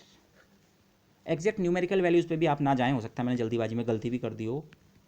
फ्रीक्वेंसी में इन विंडोज़ का साइज़ सेम है, क्या वेवलेंथ में भी इनका साइज़ सेम है, 1 का फैक्टर 1 का फैक्टर, सी का फैक्टर सी का फैक्टर, यहाँ 3 का स्क्वायर है दिस। वेवलेंथ के टर्म में कोई इस चीज़ को देखेगा तो ये लेंथ अलग तरह से जूम हो रही है और ये लेंथ अलग तरह से जूम हो रही है, यहाँ पे जूमिंग का फैक्टर बहुत बड़ा है। यही विंडो वेवलेंथ के टर्म में, या ऐसे बोलना चाहिए, इसी विंडो में अब की बार बहुत सारी वेवलेंथ्स मौजूद हैं, जबकि वो उतने ही साइज़ की विंडो आपने हाई फ्रीक्वेंसी पे ली तो उसके बीच अब कम वेवलेंथ मौजूद हैं। तो ये है असली उसका कारण। तो जब हम इक्वालिटी करते हैं रो न्यू डी न्यू बराबर रो लैम्डा डी लैम्डा करते हैं, तो ये इंटरवल्स, ये विंडो के साइज जो हैं ये क्योंकि अलग अलग हो जाते हैं, तो उससे फिर यहाँ भी फ़र्क पड़ता है। ओके, तो हो सकता है तो होपफुली आपने थोड़ा सी इससे समझाओ। एग्जैक्ट मैथमेटिक्स आपको करने की जरूरत नहीं है, पर ये पॉइंट आपको रियलाइज़ होना चाहिए कि ये वीएन्स लॉ में एक बहुत एक्सप्लिसिटली दिखा कि आप ई न्यू का मैक्सिमाइजेशन करके आएँ तब आपको मैक्सिमम कहीं और मिलता है, और ई लैम्डा का मैक्सिमम करके आएँ तब आपको मैक्सिमम कहीं और मिलता है। तो मैं एग्जाम पर्पज़ के लिए तो आपको कहूँगा, गलत कोई भी नहीं है वैसे, इसे गलत नहीं मानना चाहिए, लेकिन कन्वेंशनली जिस तरह से वीएन्स लॉ इस तरह से डिफाइन होता है, ये फॉर्म तो आपको दोनों जगह से मिल जाएगी, चाहे ई न्यू से आए चाहे ई लैम्डा से आओ, लेकिन बी की वैल्यू सही नहीं मिलेगी। सही से मेरा मतलब है एक्सपेरिमेंटली लोगों ने बी की जो वैल्यू फिक्स की है वो वाली वैल्यू आपकी तब आएगी जब आप ई लैम्डा से स्टार्ट करेंगे। तो इसीलिए आप हमेशा ये सोचिए वीएन्स लॉ वेवलेंथ के टर्म में होता है। ओके, अदरवाइज मैं तो इसे भी गलत नहीं मानता हूँ, this is not wrong. Okay, तो ये तो अब की बार ये इक्वेशन है दिस, तो बाकी आप कर सकते हैं। और जो मैं लास्ट में एक चीज़ आपको बताना चाह रहा था, अगेन ये मैंने वो वाला केस लिया है, फ्रीक्वेंसी वाले केस में हमें जो इक्वेशन मिली थी x, जहाँ से हमें x की वैल्यू निकालनी थी, वो इक्वेशन आप रीअरेंज करके ऐसे लिख सकते हैं। मैंने इसकी लेफ्ट हैंड साइड को ग्रीन अंडरलाइन किया है और राइट हैंड साइड को ब्लू अंडरलाइन किया है। इनफैक्ट मैं यहाँ पे आपको सजेस्ट करूँगा कि आपके मोबाइल पे भी इस तरह की ऐप्स आप डाउनलोड कर सकते हैं जिनसे आप सिंपल फंक्शंस को प्लॉट कर सकते हैं। तो इस इक्वेशन को आप ग्राफिकली भी सॉल्व कर सकते हैं। आप लेफ्ट हैंड साइड के फंक्शन को प्लॉट करें एक्स के रेस्पेक्ट में, आप राइट हैंड साइड के फंक्शन को प्लॉट करें, कुछ इस तरह के ग्राफ्स आएंगे और जहाँ पे वो इंटरसेक्ट करेंगे वही आपका सॉल्यूशन है। ओके, लेकिन उस ऐप के बिना या कंप्यूटर के बिना भी आप ये ज़रूर समझ सकते हैं कि ये जो दो ग्राफ्स हैं ये 2 और 3 के बीच जरूर इंटरसेक्ट करेंगे। मतलब इस इक्वेशन का एक सॉल्यूशन 2 और 3 के बीच होता ही होता है। कैसे? एक सॉल्यूशन तो आप बड़े आसान से चेक कर सकते हैं, x इक्वल टू 0 पे है। अगर आप x की जगह 0 रखें, e power 0 1 1 minus 1 0, left hand side 0 और राइट हैंड साइड में x की जगह 0, सेटिस्फाई हो रही है। ओरिजिन पे बेसिक मीनिंग ये है, ये दोनों कर्व्स ओरिजिन से स्टार्ट करेंगे और इन दोनों कर्व्स में आप एक बेसिक जो फैक्टर है वो e पावर x का है। यहाँ e पावर x को बाद में 3 से मल्टीप्लाई कर रखा है और थोड़ा उसमें सब्ट्रैक्ट भी कर रखा है। मैं थोड़ा इसलिए कह रहा हूँ क्योंकि e पावर x एक बहुत रैपिडली इंक्रीजिंग फंक्शन होता है, तो उसमें +3 या -3 का फर्क तो होगा पर वो बहुत ज़्यादा नहीं होगा। तो बेसिकली ये बहुत रैपिडली इंक्रीजिंग फंक्शन है और e पावर x और उसको x से भी मल्टीप्लाई कर रखा है, ये भी एक बहुत रैपिडली इंक्रीजिंग फंक्शन है। तो बेसिकली दो रफली इस तरह के फंक्शंस हैं, लेकिन हमें देखना है दोनों सेम नहीं है। अब दोनों कहाँ इंटरसेक्ट करते हैं, बस ये का आइडिया लेना है।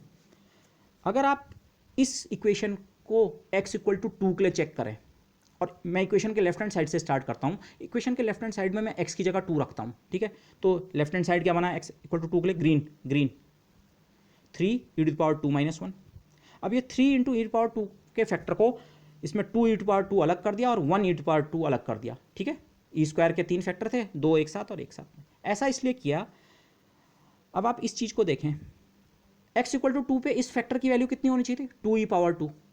2 ई पावर 2 का जो फैक्टर है मैंने उसे ब्लू अंडरलाइन कर दिया। ब्लू मतलब ये तो इस समय RHS का पार्ट है, ठीक है, x इक्वल टू 2 पे। और ई स्क्वायर माइनस 3, ई की वैल्यू 2.7 के आसपास होती है, 2 से ऊपर होती है, आपको उतनी की भी जरूरत नहीं, 2 से ऊपर होती है, तो उसका स्क्वायर 4 में से 3 positive. Left hand side x equal to 2 पे आपने निकाला, वो x इक्वल टू 2 पे जो राइट हैंड साइड है उसके अलावा थोड़ा सी कुछ पॉजिटिव पार्ट हो रहा है। ई स्क्वायर माइनस 3 की एक्चुअल वैल्यू की मुझे जरूरत नहीं है, बट कुछ पॉजिटिव पार्ट है। इसका मतलब left hand side x equal to 2 वाले पॉइंट तक तो लेफ्ट हैंड साइड वाला पार्ट राइट हैंड साइड वाले पार्ट से ज़्यादा है। तो ग्राफिकली इसका मीनिंग क्या है, x इक्वल टू 2 पे मैं इस कर्व को, और मैंने इसे यहाँ ग्रीन से ही प्लॉट किया और राइट हैंड साइड को ब्लू से ही प्लॉट किया है। लेफ्ट हैंड साइड वाला कर्व भी ऐसे बढ़ रहा होगा, दोनों कर्व ओरिजिन से स्टार्ट कर रहे हैं। x इक्वल टू 0 पे ये भी 0 बनता है, x इक्वल टू 0 पे ये भी 0 बनता है, दोनों कर्व ओरिजिन से स्टार्ट कर रहे हैं, लेकिन ग्रोथ दोनों में है। एक्सपोनेंशियल टाइप के फंक्शन है, ग्रोथ दोनों में है, लेकिन x इक्वल टू 2 तक तो ग्रीन वाला ऊपर है, इसकी वैल्यू उसी पॉइंट पे राइट हैंड साइड वाले से थोड़ा ज़्यादा है, थोड़ा या उसकी बात नहीं, ज़्यादा है बस। राइट हैंड साइड से जो वैल्यू अचीव हो रही है उसमें थोड़ा और ऐड करोगे तब लेफ्ट हैंड साइड वाली वैल्यू बनेगी। तो वो चीज़ आपको यहाँ नज़र आ रही होगी। ये एक्चुअल कर्व्स कुछ इस प्रकार के बनते हैं, बट आप इस इंफॉर्मेशन से भी ये कर्व प्लॉट कर सकते हैं। दिस तो ये तो 2 से, तो मतलब अभी हरा वाला कर्व ऊपर है और नीला वाला नीचे है।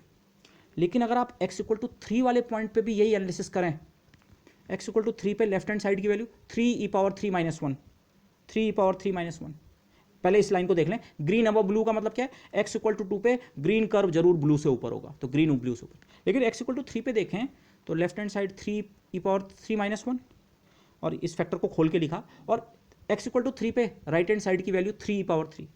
ये पूरा का पूरा फैक्टर राइट हैंड साइड है, लेकिन राइट हैंड साइड में कुछ कमी आ रखी है, 3 के बराबर कमी आ रखी है। इसका मतलब अब लेफ्ट हैंड साइड की वैल्यू राइट हैंड साइड की वैल्यू से कम हो चुकी है, माइनस है, नेगेटिव है। मतलब अब ग्रीन वाला कर्व इस पॉइंट पे x इक्वल टू 3 वाले पॉइंट पे ब्लू वाले कर्व से नीचे आ चुका होगा। तो x इक्वल टू 2 पे कोई कर्व ऊपर था और ब्लू वाला नीचे, ग्रीन ऊपर ब्लू, और x इक्वल टू 3 तक जाते जाते ब्लू वाले को ऊपर निकल जाना है, उसकी जीत हो जानी है। तो इसका मतलब इसने बीच में कहीं पे इसे इंटरसेक्ट किया होगा। ओके, ये इसको इस तरह सोचे। मैंने जो इंटरप्रिटेशन किया वो केवल इतना था, ये x इक्वल टू 2 वाला पॉइंट है, ये x इक्वल टू 3 वाला पॉइंट है। एक ग्रीन कर्व मुझे प्लॉट करना है, एक ब्लू कर्व प्लॉट करना है, ग्रीन एंड ब्लू। यहाँ पे ग्रीन कर्व ऊपर है, ब्लू कर्व नीचे है। कितना ऊपर नीचे है वो भी भूल जाइए आप। x इक्वल टू 3 वाले पॉइंट तक जाते हैं, दोनों कर्व्स को ऊपर एक्सपोनेंशियल ग्रोथ दिखानी है। आगे वाले पॉइंट पे जाके x वाला कर्व नीचे रह जाता है, ग्रीन वाला कर्व नीचे रह जाता है, ब्लू वाला ऊपर हो जाता है। तो अगर आप इनको चाहे तो स्ट्रेट लाइन से भी जोड़ दें, वैसे स्ट्रेट नहीं है, लेकिन किसी भी तरीके के फिगर से आप इसे इससे जोड़ें और किसी भी तरीके के फिगर से इसे इससे जोड़ें, तो मतलब बीच में एक बार तो इंटरसेक्ट करेंगे ही। इंटरसेक्ट करने का मतलब है उस पॉइंट पे लेफ्ट हैंड साइड की वैल्यू राइट हैंड साइड के बराबर है। 2 पे नहीं है, 2 पे इस लेफ्ट हैंड साइड की वैल्यू ज़्यादा है, राइट हैंड साइड की कम है। 3 पे जाते जाते राइट हैंड साइड की वैल्यू बढ़ गई, तो इसका मतलब बीच के किसी पॉइंट पे दोनों फंक्शंस इंटरसेक्ट करेंगे। इंटरसेक्ट मतलब उस पॉइंट पे दोनों के दोनों की वैल्यू बराबर होगी। तो हमें वही पॉइंट तो ढूंढना है जहाँ पे इक्वेशन सेटिस्फाई हो। तो ये आर्ग्यूमेंट इतना सफिशिएंट है शो करने के लिए कि इस इक्वेशन का जो सॉल्यूशन है, एक तो ओरिजिन है, लेकिन x इक्वल टू 0 मतलब न्यू इक्वल टू 0 मिनिमम, लेकिन ये यही है आपका 2.8 वाला पॉइंट। 3 से थोड़ा पहले इंटरसेक्शन होगा एक्चुअली वो 2.8, लेकिन आपको 2.8 अगर नहीं भी पता लग रहा तो आपको ये तो पता लग गया 2 और 3 के बीच एक इंटरसेक्शन है। और ऐसा ही आर्ग्यूमेंट आप यहाँ भी इस्तेमाल कर सकते हैं।